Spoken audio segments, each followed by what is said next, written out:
Buksan po natin ang ating mga banal na kasulatan dito po sa aklat ni Pablo na isinulat niya sa mga taga-Kolosas. At tunay na tayo lubos nagpapasalamat sapagkat ang aklat na ito, ang sulat na ito ni Pablo sa mga taga-Kolosas ay tunay na mayaman. Napakaganda na makita natin ang paglago ng isang iglesia sa pananalig sa Panginoong Jesucristo at makita natin kung paano na ninanais ni Pablo na makita nila na ang Panginoong Jesucristo ang larawan ng Diyos na hindi nakikita sapagkat ang Panginoong Jesucristo ang kapuspusan ng Diyos na hindi rin nakikita, siya rin ang kapuspusan ng kaluwalhatian ng Diyos na hindi nakikita. Sapagkat sa pamagitan ng ginawa ng ating Panginoong Jesucristo, tayo ay Kanyang tinubos. At maibibilang natin, mga minamahal, ang ating sarili sa mga taga-Kolosas na ang layunin ay tayo'y lumago ng lumago sa biyaya at kaalaman natin sa Panginoong Jesucristo. Upang sa gayon ay maging matatag tayo habang tayo ay naghihintay sa Kanyang pagdating. At tunay na sa pamagitan ng aklat na ito o sa sulat ni Pablo sa mga taga-Kolosas ay makita natin ang kanilang hakbang araw-araw na nananalig sa Panginoong Jesucristo. At nasabi nga ni Pablo, you are complete kay Kristo. Kayo ay puspos. Ang ginamit na salita sa Tagalog ng complete ay puspos. Pero ibig sabihin ay talagang pag sinabing complete, ay ibig sabihin kayo'y ganap. Walang pagkukulang. Puspos. Ganap na matuwid sa harapan ng Panginoon. At walang pag-aalinlangan ang mga bagay na iyon. Sa umagang ito, ay nais ko pong muling basahin ang Kapitulo 3 sapagkat ang atin pong pinag-aaralan ay tungkol sa buhay ng isang mananampalataya. At ang buhay ng isang mananampalataya ay katulad nitong mga mananampalataya sa mga taga-Kolosas. Sapagkat ang pananampalataya na ipinagkaloob ng Panginoon, maging sa Old Testament at sa New Testament ay iisa. At ito ay ang pananampalataya na nagmula sa ating Panginoong Jesucristo na ipinagkaloob sa atin ng Kanyang banal na Espiritu. Muli nating babasahin ang buong kapitulo. Maganda po na ating namnamin, pagbulay-bulayin upang lalo po tayong tumibay sa pananalig natin sa ating Panginoong Jesucristo. Ganito ang siyang isinasad mula talatang 1 hanggang talatang 17. Na ito ay nabasa na natin noong nakaraan pero nais kong muling ulitin ang pagbasa na ganito ang siyang isinasad. Kung kayo nga'y muling binuhay na kasama ni Kristo. Ibig sabihin dito ay kung nadadama at nananalig at nananampalataya ang mga mananampalataya na sila ay kasama ni Kristo, na sila ay ibinangon mula sa kadiliman, mula sa kamatayan. Ang sabi dito, kung kayo nga'y muling binuhay na kasama ni Kristo. Kasama ni Kristo. Importante yung salitang kasama ni Kristo. Ay hanapin ninyo ang mga bagay na nasa itaas na kinaroroonan ni Kristo na nakaupo sa kanan ng Diyos Ama. Dito ay tinutukoy na ang Panginoon sa Kristo nang siya ay umakyat sa langit matapos na siya ay magpakita sa mga alagad, ay umupo siya sa kanan, luklukan ng Diyos Ama. At sabi sa verse 2, ituon ninyo ang inyong pag-iisip sa mga bagay na nasa itaas, hindi sa mga bagay na nasa ibabaw ng lupa, sapagkat kayo'y namatay na at ang inyong buhay ay natatagong kasama ni Kristo sa Diyos.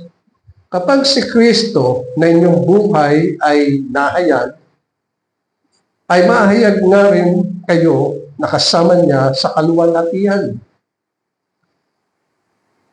Patayin ninyo ang anumang makalupa na nasa inyo, pakikiapid, karumihan, masamang kita, masasamang pagnanasa, at kasakiman na ito'y pagsamba sa mga Diyos-Diyosan. Dahil sa mga bagay na ito ay dumating ang puot ng Diyos sa mga anak ng pagsuway. Ang mga ito rin ang nilalakaran ninyo noong una nang kayo'y nabubuhay pa sa mga bagay na ito. Ngunit ngayon ay itakwil ninyo ang lahat ng mga ito: galit, puot, masamang pag-iisip, panlalait, at maruming pananalita mula sa inyong bibig. Huwag kayong magsinungaling sa isa't isa. Yamang hinubad na ninyo ang dating pagkatao pati ang mga gawa nito. At kayo'y magbihis, at kayo'y nagbihis na ng bagong pagkatao na binago sa kaalaman ayon sa larawan na lumalang sa Kanya. Dahil dito'y wala ng Greko at Hudyo, tuli at dituli, ng barbaro at ng Sita, ng alipin, ng malaya, kundi si Kristo ang lahat at nasa lahat. Bilang mga hinirang ng Diyos, mga banal at minahal, pagbihis kayo ng kahabagan, ng kabaitan, ng kababaan ng loob, ng kaamuan, at ng katiyagaan. Pagtiisan ninyo ang isa't isa.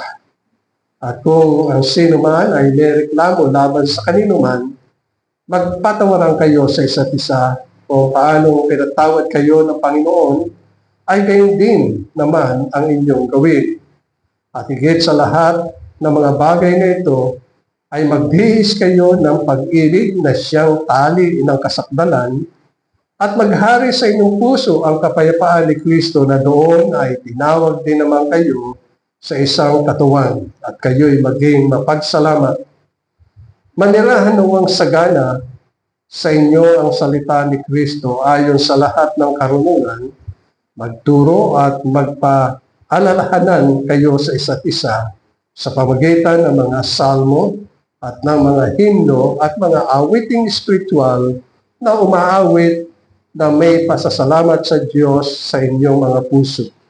At anuman ang inyong ginagawa sa salita o sa gawa, gawin ninyong lahat sa pangalan ng Panginoong Hesus na nagpapasalamat kayo sa Diyos Ama sa pamamagitan niya. At nais ko pong isunod yung nasa Efeso, Kapitulo 4, talatang 20.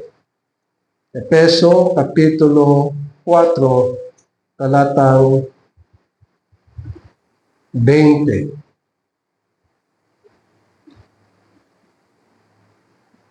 Ganito ang siyang isinasaad: ngunit hindi sa gayong paraan ninyo natutunan si Kristo, kung tunay na siya'y inyong narinig at tinuruan sa Kanya kung paano ang katotohanan ay na kay Jesus. Alisin ang dating paraan ng inyong pamumuhay, ang dating pagkatao na pinasama sa pamamagitan ng mapangdayang pagnanasa, at magbago sa espiritu ng inyong pag-iisip. At sa talatang 24, at kayo'y magbihis ng bagong pagkatao na nilalang ayon sa wangis ng Diyos sa katwiran at kabanalan ng katotohanan. Mga minamahal, talagang layunin ni Pablo sa mga mananampalataya na sila ay lumalago sa biyaya. At hindi lamang sa biyaya, kundi yung kanilang pananampalataya, sapagkat ang pananampalataya ay kaloob ng Diyos. Nang ibig sabihin, hindi lahat ng tao ay merong pananampalataya, kundi ang Diyos mismo ang siyang gumawa ng kapasyahan kung sino ang pagkakalooban ng pananampalataya. At nakita natin dito ang mga taga-Colosas na nabalitaanan ni Pablo kung paano na sila ay nananampalataya sa Panginoong Jesucristo. At nang malaman niya ang mga bagay nito, ay lalo niyang itinataas ang Panginoong Jesucristo upang mabatid nila ang ginawa ng Panginoong Jesucristo. Na sabi dito sa Kapitulo 1, talatang 13, na ang ginawa ng Panginoon ay iniligtas niya tayo sa kapangyarihan ng kadiliman at inilipat tayo sa kaharian ng kanyang minamahal na anak. Ang Panginoon Jesucristo ay tunay na makapangyarihan at huwag nating iwawala sa ating mga puso't kaisipan na ang Panginoon Jesucristo ang larawan ng Diyos na hindi nakikita. Siya ang kapuspusan tulad na sinasabi sa verse 15 at verse 19 dito sa Kapitulo 1 ng Colossus, sapagkat minagaling na ang buong kapuspusan ay manirahan sa Kanya sa pamamagitan ng ating Panginoong Jesucristo. At sa Hebreo ay tinutukoy doon na siya ang kapuspusan ng kaluwalhatian.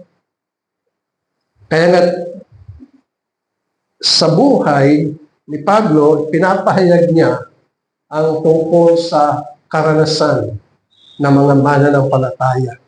Sapagkat ang mga mananampalataya lang ang siyang nakababatid kung ano ang nangyari sa kanilang buhay. Kahit yung talatang 1 ng Kapitulo 3, na sabi dito, kung kayo'y muling binuhay ni Kristo, kasama ni Kristo. May sabihin, nadama nila nang simula silang manampalataya sa Panginoon. Naranasan nila ang pagbabago ng kanilang buhay. Kasi ang sabi ni Pablo sa mga taga-Korinto, ang sino man na kay Kristo Jesus ay bagong nilalang. Merong pagbabago. Kaya nga yun ang tinutukoy ni Pablo na muling binuhay na kasama ni Kristo. At sinabi niya, hanapin ninyo ang mga bagay na nasa itaas na kinaroroonan ni Kristo na nakaupo sa kanan ng Diyos. At doon ituon ang ating kaisipan sa mga bagay na nasa itaas, sapagkat ang ating mga kalagayan ay tayo'y mga namatay na. Kasama tayong nalibing.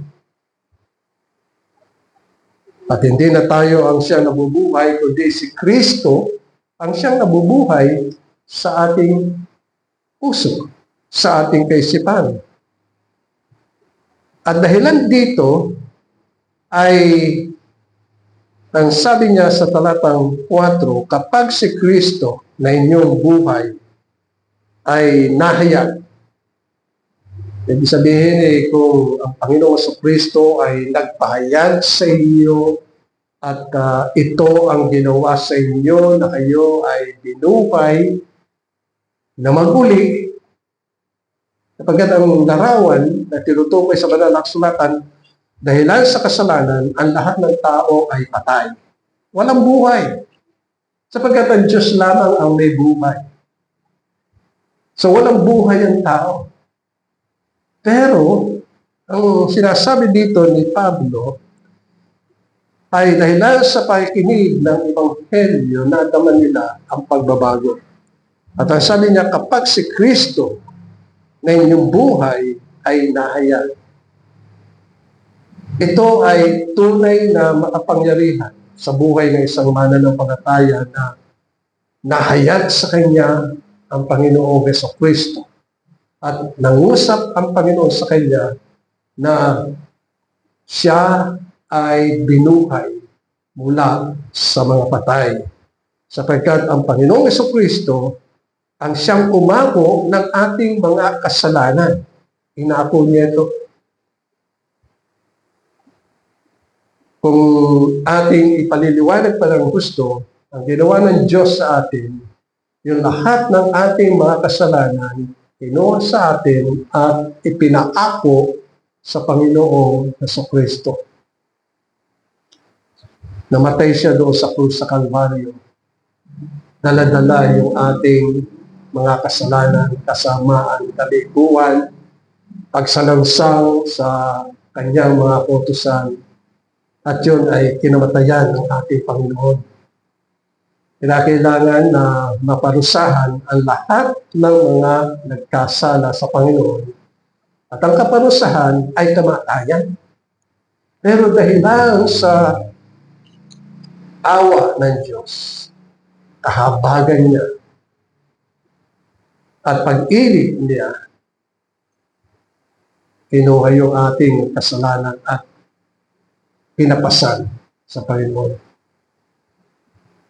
Ang tawag doon ay substitution. Imbis na tayo ang parusahan ng Diyos, ang Panginoong Jesucristo, sa Kanya iginawad ang kamatayan at kaparusahan. O kaya nga kasama din tayong namatay kay Kristo. At nang ang Panginoong Diyos na makita niya na naganap sa buhay ng ating Panginoong Kristo ang kamatayan, nalugod siya. Sa Isaya ay sinasabi na nalugod ang Panginoon sa kamatayan ng kanyang buktong na anak. Bagamat kung ating nanamnamin ang mga bagay na yun, na-accomplish ng Panginoon Diyos ang layunin tungkol sa ating kaligtasan. Iniligtas niya tayo mula sa kadiliman, mula sa kapangyarihan ng kadiliman, at mula sa kapangyarihan ng dyablo.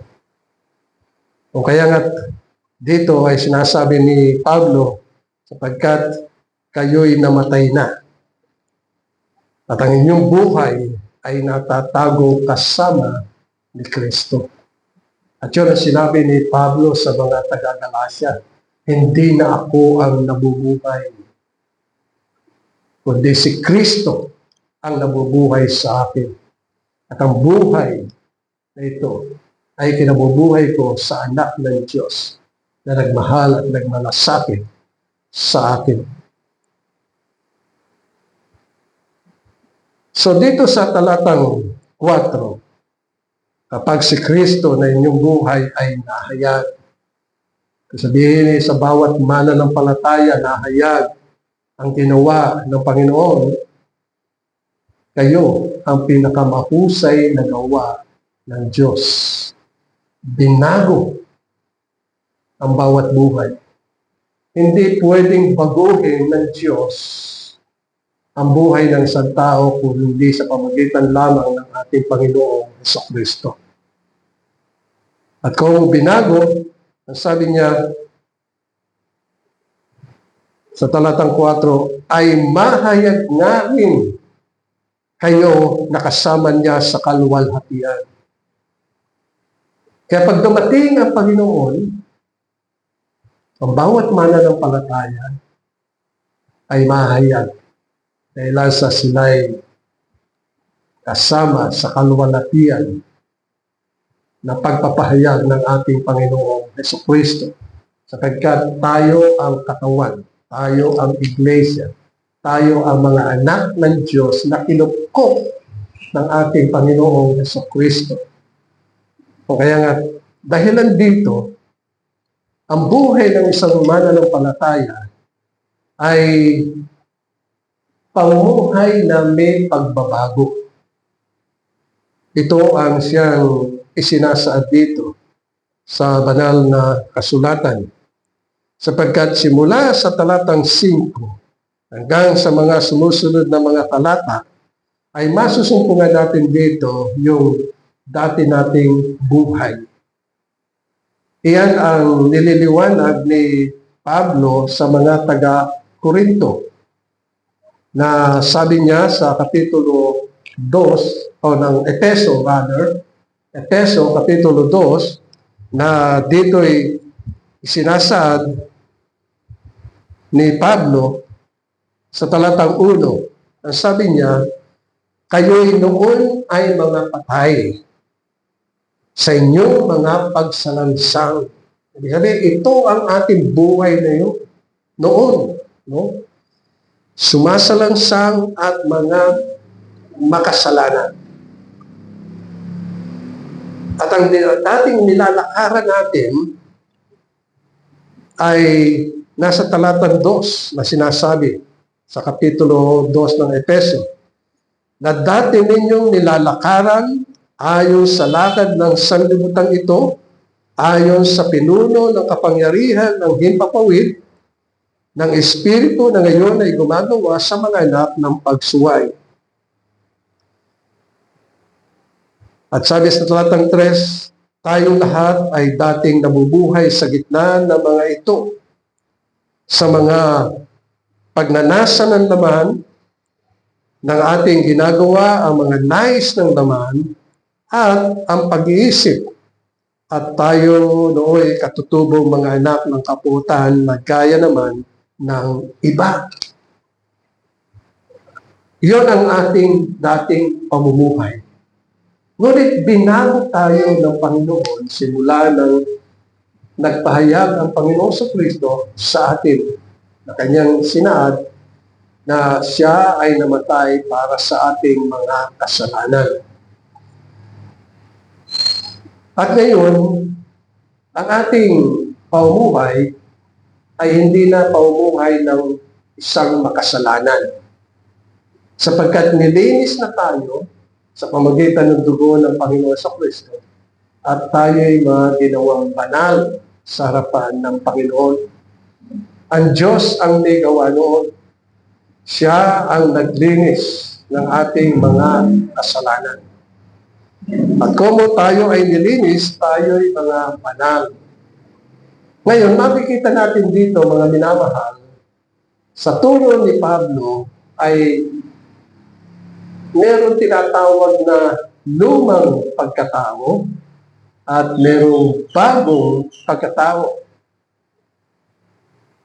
So ano yung lumang pagkatao? Ito yung mga bagay na ginagawa ng laman na tinutukoy dito sa talatang 3, Kapitulo 2 ng Epeso. Tayong lahat ay dating nabubuhay sa gitna ng mga ito na mga pagnanasa ng laman. Itong laman natin ito. Na ating ginagawa ang mga nais ng laman at ng pag-iisip. So, kinakailangan makita natin merong dividing line.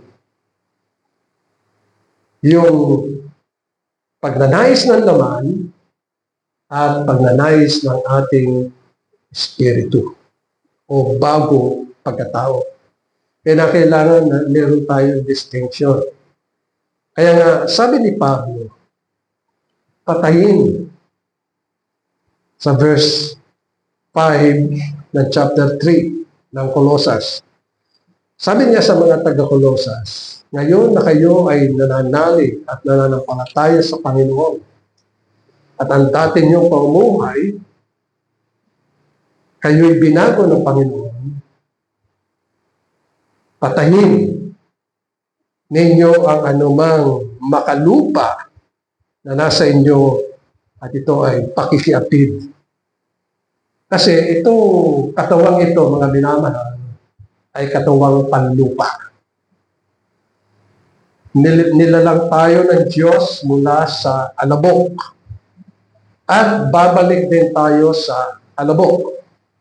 At ito ang sinasabi ni Pablo na yung mga pag-iisip natin ay mga pag-iisip na makalupa. Sabi niya sa verse 3 dito sa sa Efeso Kapitulo 2. Sabi dito, tayo lahat ay dating nabubuhay sa gitna ng mga ito sa mga pagnanasa ng katawan at ng ating ginagawa ay mga pagnanais ng laman. So ano yung mga pagnanais ng laman? Ang pagnanais ng laman ay inihayag dito sa Kapitulo 3, talatang 5. Ang sabi dito, pakikiapid. Ito ang pagnanais ng laman. Karumihan. Masamang pita. Masasamang pagnanasa. At kasakiman na ito'y pagsamba sa mga Diyos-Diyusan. Kaya ito ang mga bagay na kinakailangang patayin ng isang mananampalataya.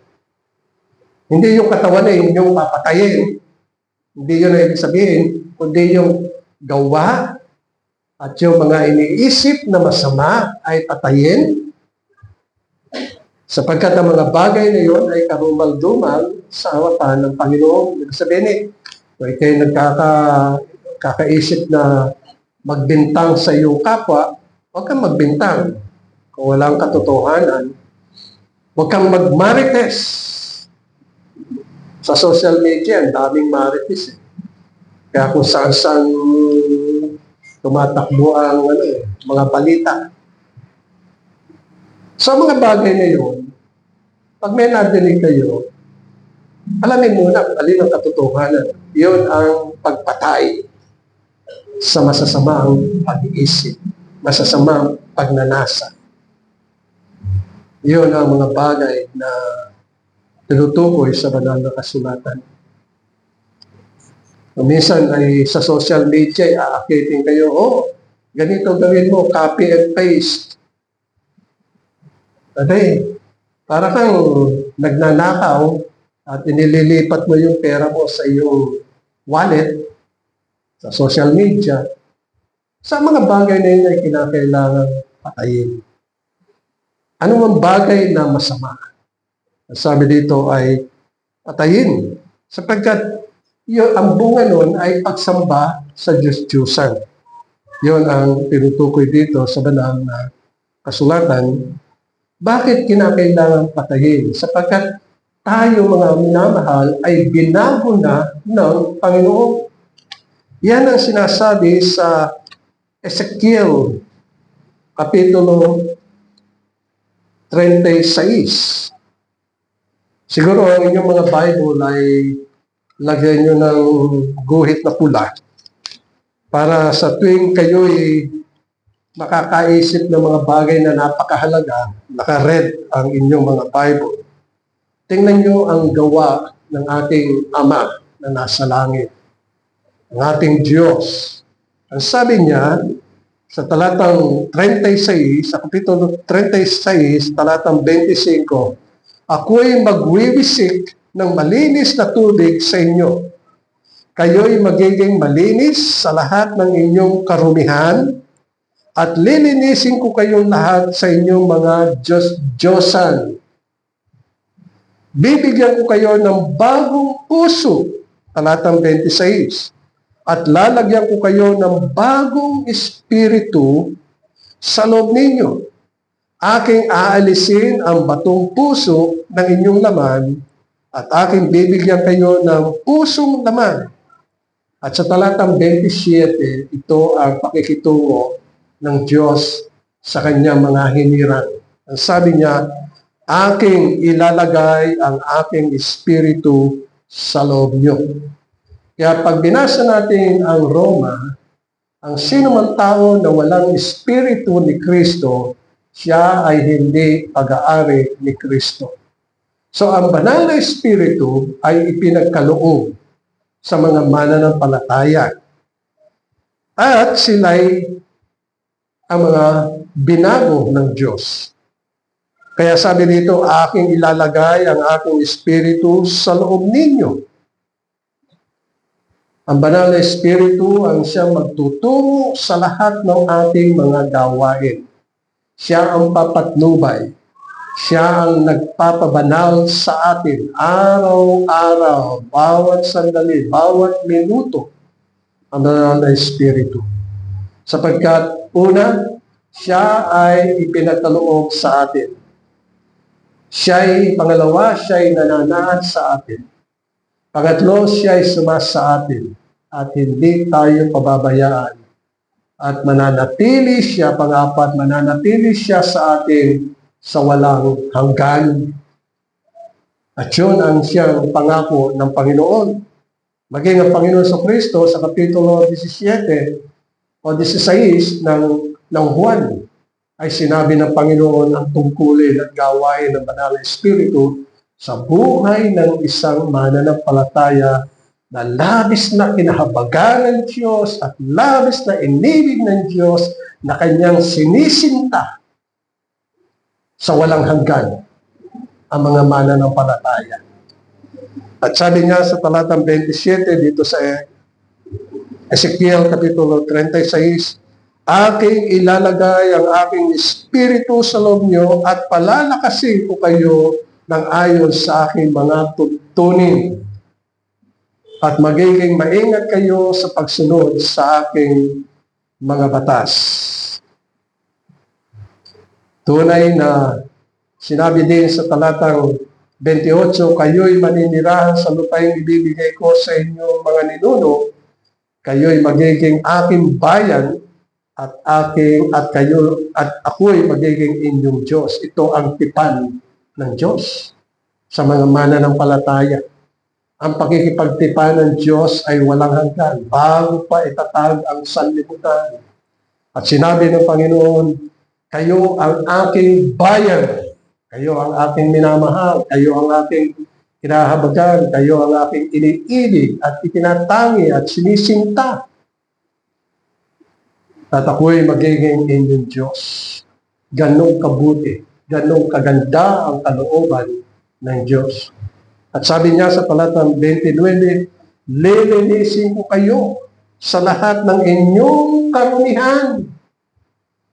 Kaya nga nasabi ni Pablo, patayin ang mga gawa ng laman. At yan ang ating pinag-aaralan. Itong karanasan ng isang mananampalataya na siya'y may lunang pagkatao at bagong pagkatao, ito'y karanasan lamang ng mga anak ng Diyos. Sapagkat hindi lahat ng tao ay may bagong pagkatao. Yun yung salitang bagong pagkatao, yun yung pagiging born again. Yung siya'y ipinanganak. Hindi dito sa lupa, sapagkat pinanganak na tayo sa lupa eh. Yung ipinanganak na pangalawa ay pinanganak tayo ng Diyos sa Espiritu, sa Kanyang kaharian. Kaya tayo ay mga mamamayan ng kaharian ng Diyos. At yun ang napakahalaga sa buhay ng isang mananampalataya. At kung siya ay binuhay ng Diyos, hindi na siya mamamatay sapagkat ginawa na ng Panginoong Kristo na siya ay magtagumpay laban sa kamatayan. Nagtagumpay siya. Sa papaanong parang? Siya ay ibinangon ng Diyos mula sa kamatayan at siya ay nabuhay na mahuli. Yung pagkabuhay ng ating Panginoon sa Kristo, kasama tayo. At lagi nating masusumpungan dito sa banal na kasulatan kung paano na tayo ay kasamang binuhay niya. Sa Colosas Kapitulo 2, talatang 13, sabi dito, at kayo'y mga patay dahil sa inyong mga kasalanan nang sa di pagtutuli ng inyong laman ay kanyang binuhay kayo, sabi dito, kaya binuhay kayo kasama niya nang ipinatawad niya ang inyong lahat ng mga kasalanan. Ibig sabihin, ang mga kasama ng ating Panginoon sa Kristo nang siya ay mabuhay na maguli, ang kanilang mga kasalanan ay ipinatawad na. Wala nang naiwan na kasalanan sa atin. Hindi na tayo makasalanan. Tayo'y mga banal, sapagkat ang banal na dugo ng Panginoon ang siya naglinis sa atin, at yun ang ginamit ng Panginoon upang tayo ay bilhin. Bili tayo sa pamagitan ng dugo ng ating Panginoong Hesus Kristo. At kung ang Panginoong Hesus Kristo ay binangon na muli mula sa kamatayan, nabuhay siya, kasama tayo, bagong nilalang tayo. We are born again. Pangalawa, na buhay. Pinanganak. Ang sabi sa banal na kasulatan, hindi tayo pinanganak dito sa lupa, sa espiritu, kundi doon sa langit. Ang una nating kapanganakan dito sa lupa, itong katawan nito. Pero alam natin, itong katawan nito, may taning. Alam ba ninyo na may taning ang ating buhay? Ha? Yung iba natatakot eh. May taning. Yung mga tatay-tanay natin, mga lolo't lolo, wala na eh. Eh tayo, may taning tayo. Iiwanan yan eh. Pero yung mismo tayo na ipinanganak sa Espiritu, walang kamatayan at hindi mamamatay sapagkat ibinangon tayo ng Diyos mula sa kamatayan. At yun ang siyang nililinaw dito ng Panginoon na binuhay kayo kasama niya nang ipinatawad niya sa inyo ang lahat ng mga kasalanan. Yan din ang sinasabi ni Pablo sa mga taga-Efeso. So yung gospel na ipinapahayag ni Pablo ay iisa tungkol sa Panginoong Jesucristo.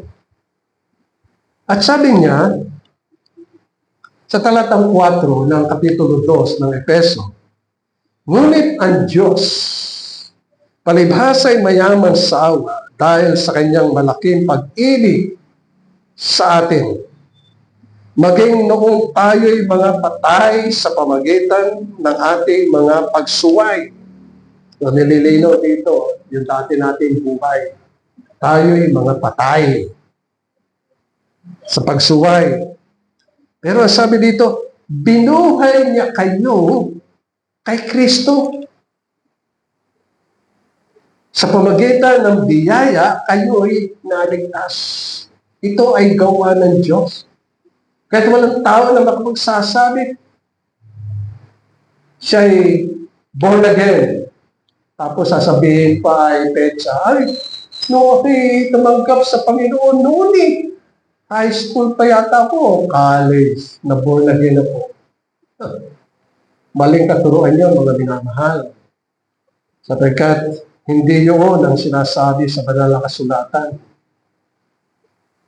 Hindi ko mo tinanggap nyo si Kristo sa word na tinanggap. Ibig sabihin, you have accepted the Lord Jesus Christ as your Savior sa social media, lumalaganap yan. That is a wrong belief, maling pananalig at pagtitiwala sa Panginoon sapagkat ang gospel ng Panginoon ay hindi ino-offer. O gusto mo maligtas, tanggapin mo si Kristo. Hindi ganun. Mali yun. Kundi ang gawa ng Diyos, siya mismo, ang siyang gumawa ng paraan sa kanyang kahabagan, kinuha yung ating kasalanan, kasamaan, kalikuan, pagsalansang, at ipinakako sa Panginoong Jesucristo. At si Kristo ay namatay para sa atin. At kung alam natin na tayo ay mga patay, kay Kristo, binuhay na tayo kay Kristo. Kaya sabi sa talatang 6, at tayo'y muling binuhay kasama niya.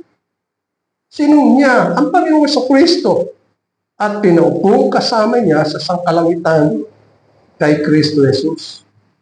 So ang Panginoon ay buhay. Naroon siya sa langit. At kung siya'y buhay, ang mga mananampalataya na narito sa lupa, sila'y buhay at hindi na mamamatay kailanman. At yun ang tinutukoy sa banal na kasulatan. Kaya dito mga minamahal ay pinapahayag na kinakailangan patayin ng mga mananampalataya ang gawa ng laman. Yun yung mga bagay ng ating laman. Itong ating katawan, yung ating mga iniisip. So, iniisa-isa dito.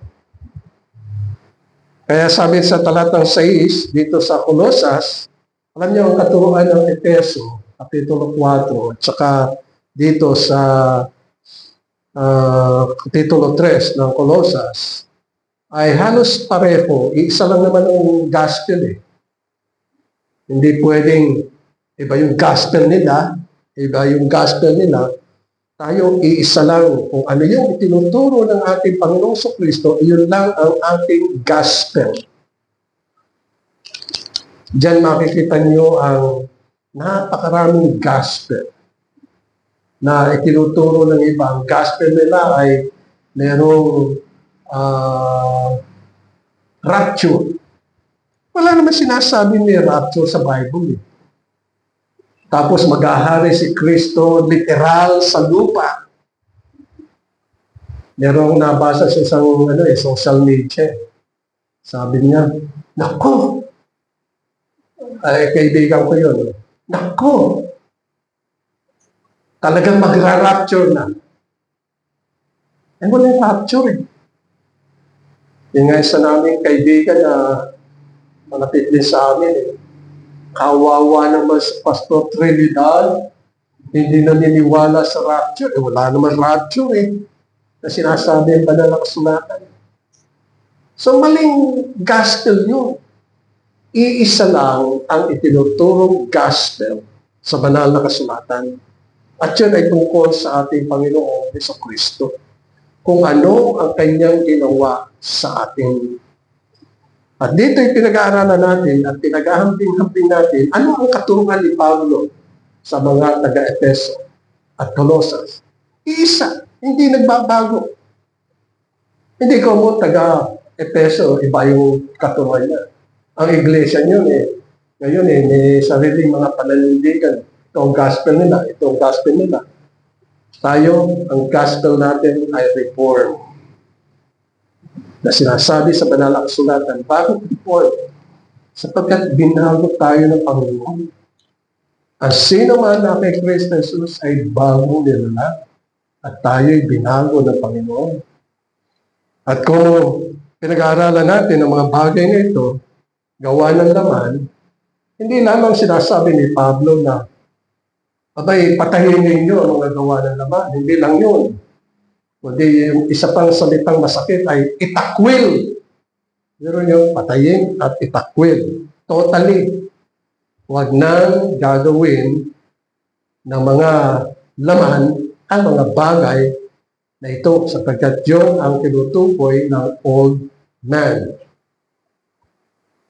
Ito'y naituturo lamang ng tunay na karanas na siya ay binago ng Panginoon. Tingnan niyo ang verse 8. Sabi sa verse 8, ngunit ngayon ay itakwil ninyo ang lahat ng mga ito. Galit! Alam natin ang galit, lahat ng tao ay may galit. Ang Diyos ay may galit. Pero yung galit na may laman, abay, masama yun. Pagkat ang galit, pag lumalalim, nagiging pot yan. At lumalim ang pot, nagiging pagpatay ng kapwa. Yan. Sabi nga ng Panginoon, ang galit ay huwag lulubugan ng araw. Okay, pwede kang magalit sa kasalanan. Sa kasalanan. Hindi ka pwede magalit sa isang tao na napagbintangan mo lang, galit na galit ka. May prueba ka ba? Hindi. Galit. Huwag lulubog. Lulubugan ng araw ang galit. Puot. Masamang pag-iisip. Panlalait. Itong mga bagay na ito, kasama ito sa marites. Pero meron ako nakita sa social media, nagpapahayag lang sa kanya kung ano ang ginawa niya sa araw na yun. Ay, nilait na nilait. Napakasama ng pag-iisip. Ito ang siyang sinasabi na itakwil ng mga mananampalataya ang galit, puot, masamang pag-iisip, panlalait, maruming pananalita mula sa inyong bibig. Ito pa isa, huwag kayong magsisinungaling sa isa't isa. Yamang hinubad na ninyo ang dating pagkatao. So hindi lamang patayin, itakwil, hubarin. Hubarin ang lumang pagkatao. At ito ang siyang sinasabi, pati ang mga gawa nito. At ano ang sinasabi sa verse 10? Sabi sa verse 10, at kayo'y magbihis ng bagong pagkatao na binago ng kaalaman ayon sa larawan ng lumalang sa Kanya. Sa Efeso, dito sa Kapitulo 4, ay binabanggit dito ang mga bagay na ito. Halimbawa, sabi ni Pablo sa mga taga-Efeso, alisin. Alam niyo, medyo mabigat yung mga pangungusap ni Pablo sa mga taga-Colosas. Pero mabanayad yung pagsasalita ni Pablo sa mga taga-Efeso kasi nakita niya kung paano na nakikipagbaka ang mga mananampalataya ng Efeso sa kanilang pamumuhay. Kaya sabi sa talatang 22 ng Kapitulo 4, alisin ninyo ang dating pamamaraan ng inyong pamumuhay, ang dating pagkatao na pinasama sa pamagitan ng mapandaya at pagnanasa at magbago sa espiritu ng inyong pag-iisip. Ibig sabihin, lumakad kayo hindi ayon sa laman, kundi ayon sa espiritu. Sapagkat ang sabi ni Pablo sa mga taga-Roma, wala na kayo sa laman. Ang mga mananampalataya ay wala na sa laman, sila'y nasa espiritu. Pag sila'y lumalakad ayon sa laman, ito'y pakikipag-alit sa Diyos. Pakikipag-away sa Diyos.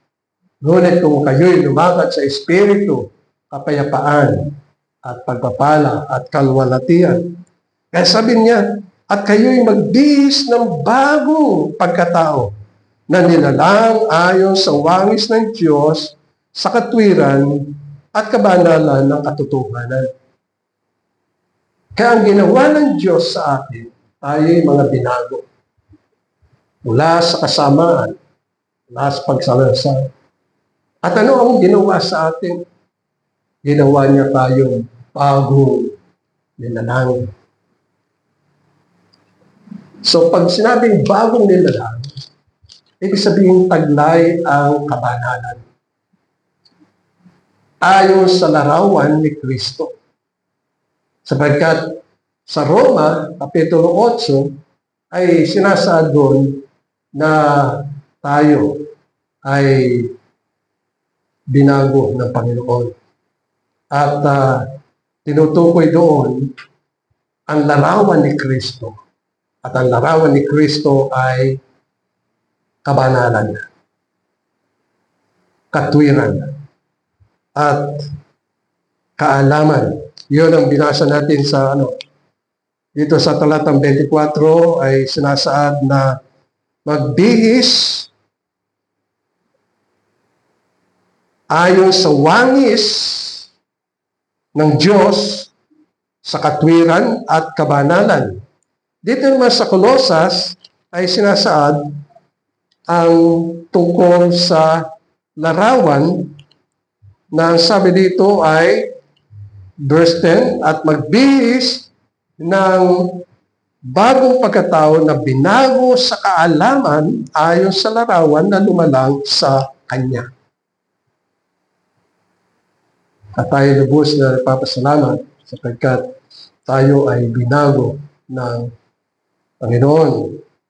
At kinakailangan patuloy tayong lumago sa biyaya ng ating Panginoong Jesucristo. At ang pamumuhay natin ngayon ay bagong nilalang, bagong pagkatao, na nilalang ng Diyos ayon sa Kanyang larawan. Yan ang mithi ng Panginoon nung nalangin niya ang langit at lupa, at nasabi niya sa Genesis chapter 1 na tayo'y lumalang na ayon sa ating wangis at larawan. At dito sa Kolosas at Efeso, tinutukoy ano yung larawang yun ni Kristo. Ang dapat maging larawan natin ay larawan ng kabanalan. Larawan ng kabanalan niya, katwiran, righteousness, sapagkat naging matwid tayo sa harapan ng Diyos dahil sa Panginoong Jesucristo. At kaalaman sa Diyos. Yun ang sinasabi sa banal na kasulatan. At naway patuloy tayong pagpalain ng Panginoon. Makita natin yung bagong pagkatao na ginawa sa atin ng Diyos sa ating puso. At yun ang ating bigyan ng tuon. Ibihis natin ang bagong pagkatao. Yun ang pamumuhay ng espiritual sa buhay ng isang mananampalataya. Amen. Maraming salamat, Panginoon, sa iyong mga salita, at ito ay patuloy mong pagpalain sa aming puso. At salamat po sa iyong kabutihan at kahabagan at dakilang pag-ibig sa amin. Sa matamis sa pangalan ni Jesus. Amen.